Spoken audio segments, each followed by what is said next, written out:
Hello friends, Deepa की अतरंगी बातों की दुनिया में आप सबका एक बार फिर से स्वागत है। दोस्तों, हम अपने जीवन में सफलताएं तो बड़ी बड़ी पाना चाहते हैं, परंतु कई बार ऐसा होता है कि हम अपनी ही सफलता के दुश्मन बने बैठे होते हैं। आज इसी संदर्भ में मैं आपको एक कहानी सुनाऊंगी। तो चलिए शुरू करते हैं।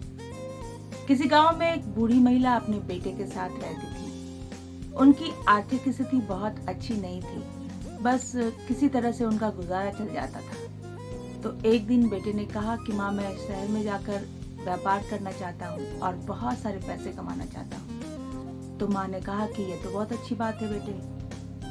तब बेटे ने कहा कि अभी इतनी गर्मी पड़ रही है कि दूसरे शहर में जाकर एडजस्ट करना बहुत ही मुश्किल होगा। बरसात का मौसम आते ही मैं व्यापार के लिए निकल पड़ूंगा। गर्मी का मौसम बीत गया, बरसात का मौसम आया। अब बेटे को यह लगा कि दूसरे शहर में जाकर सर छुपाने की जगह का इंतजाम करना तो दूर की बात, मेरे पास तो एक छतरी तक नहीं है। अब ऐसे बरसात के मौसम में मैं दूसरे शहर में कहाँ भटकता फिरूंगा। जैसे ही बरसात का मौसम बीत जाए, मैं व्यापार के लिए निकल पड़ूंगा। अब बरसात का मौसम भी बीत गया, जाड़े का मौसम आ गया। अब बेटे को लगा कि इतनी भयंकर ठंड का मुकाबला मैं शहर जाकर कैसे कर पाऊंगा। यहाँ तो गांव के लोग अलाव जला लेते हैं, तो मैं वहीं पर बैठकर रात गुजार लेता हूँ।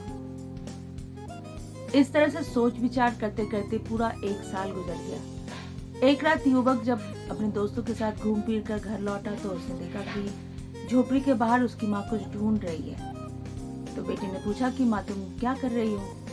तो माँ ने कहा कि बेटे, मेरी सुई गुम हो गई है, मैं उसे ही ढूंढ रही हूँ। अब बेटा भी माँ के साथ सुई ढूंढने में लग गया। काफी देर तक सुई की तलाश करने के बाद भी जब सुई नहीं मिली तो बेटे ने कहा कि माँ, तुम मुझे ठीक ठीक बताओ कि सुई किस जगह पर गिरी थी। तो माँ ने कहा कि वैसे तो सुई झोपड़ी के अंदर ही गिरी थी, परंतु वहाँ इतना अंधेरा है कि मैं ढूंढ नहीं पाऊंगी। यहाँ तो पोल में लगे बल्ब की रोशनी आ रही है, इसलिए मैं यहीं पर ढूंढने लगी। झोपड़ी के अंदर सुई की तलाश करने के लिए अब तो सूर्योदय होने का इंतजार ही करना पड़ेगा। यह सब सुनकर बेटा बहुत झल्लाया। उसने कहा कि जब सुई यहाँ गिरी ही नहीं थी तो यहाँ इतनी देर से सुई ढूंढने का क्या मतलब बनता है। व्यर्थ में हमने अपना समय और अपनी ऊर्जा गंवाई है। और अगर तुम्हें सुई इसी वक्त चाहिए ही थी तो मोमबत्ती या दीपक जलाकर हम झोपड़ी के अंदर सुई ढूंढ सकते थे। तब माँ ने मुस्कुराते हुए कहा कि बिल्कुल ठीक कहा तुमने।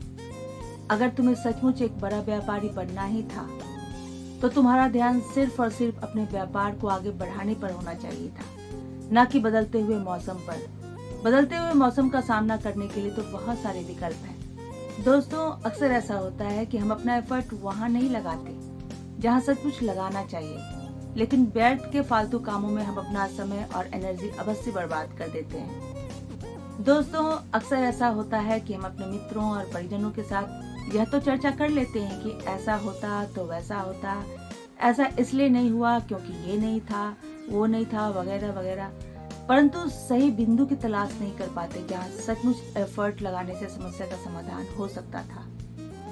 यकीन मानिए दोस्तों, जिस किसी ने भी उस सही बिंदु की तलाश कर ली और वहां पर अपना एफर्ट लगा लिया, उसे जीवन में सफल होने से कोई रोक भी नहीं सकता।